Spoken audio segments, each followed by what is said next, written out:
विवेक यादव जी, गाजियाबाद से। राधे राधे। राधे राधे महाराज जी। महाराज जी, परीक्षा में कुछ असफलताओं के बाद मन व्यथित रहता है। एक तरफ लगता है कि मैं कहीं अपने साथियों से पीछे छूटता जा रहा हूँ, दूसरी तरफ लगता है अगर सफल नहीं हुआ तो मेरा क्या होगा। महाराज जी, ऐसे में महाराज जी मेरा मार्गदर्शन करें। हाँ बिल्कुल, ये नई अवस्था में ये सोच तो होती है। अगर बच्चा हम एकाग्रता पूर्वक अपने पाठ को, तो हमें लगता है कि फेल कैसे हम हो गए।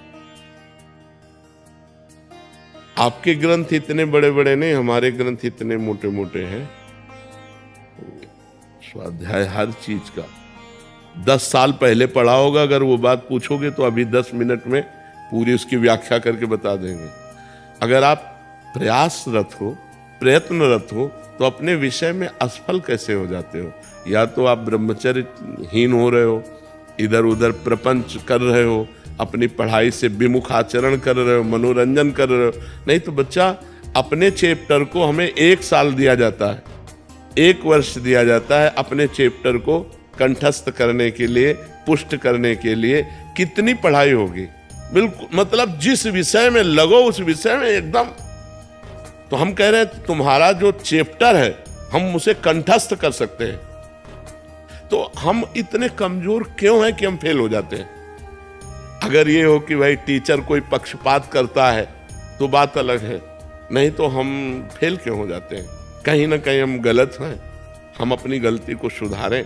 और असफलता मिलना सफलता का एक प्रतीक है कि हमें और जोश आना चाहिए। आप जीवन में कभी असफल नहीं होंगे। रात दिन पढ़ाई करो, ब्रह्मचर्य से रहो, भगवान का नाम जप करो, माता पिता की आराधना करो। कौन सी उन्नति जो तुम्हारे चरणन चूम ले, कौन सी उन्नति जो चरणन चूम ले।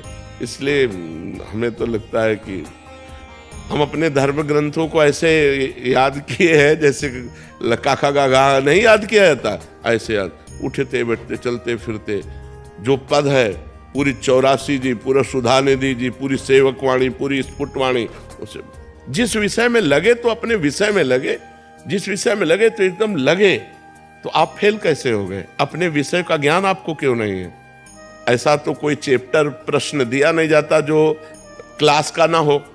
मान लो आप 12वीं में हैं तो 12वीं के क्लास के अंतर्गत ही आपको दिया जाएगा। ऐसा नहीं है कि आपको आगे का दिया जाए।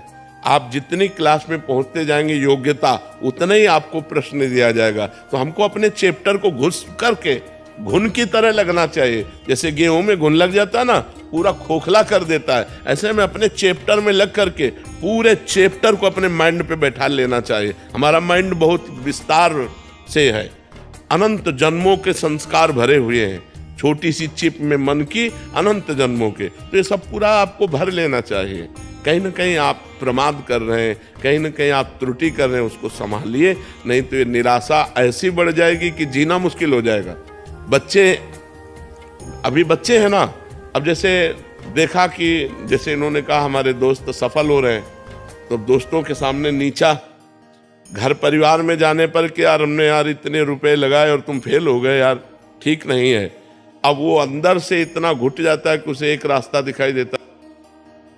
ऐसे कोटा में बहुत से बच्चे जो करते हैं, उसका कारण है कि उनको एक रास्ता नजर आता है कि अब मित्रों में कैसे जाऊं और घर के परिवार वालों को कैसे मुंह दिखाऊं। हर जगह ये आता है कि फेल फेल फेल, तो इससे अच्छा है कि हम कर लेते। कोई रास्ता थोड़ी है। आप भूत प्रेत बनोगे, फिर नाना प्रकार के और दुख भोगोगे।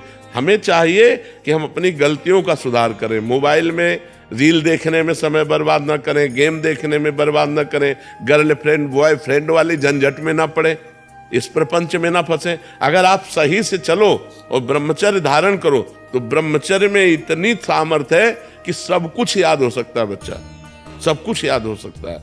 तो आप निराश मत हो, संयम में चलो और आगे उन्नति को प्राप्त हो। ऐसा नहीं कि बराबर अवनति हार ही हाथ लगेगी, ऐसा नहीं है। आप प्रयासरत रहो, ठीक है।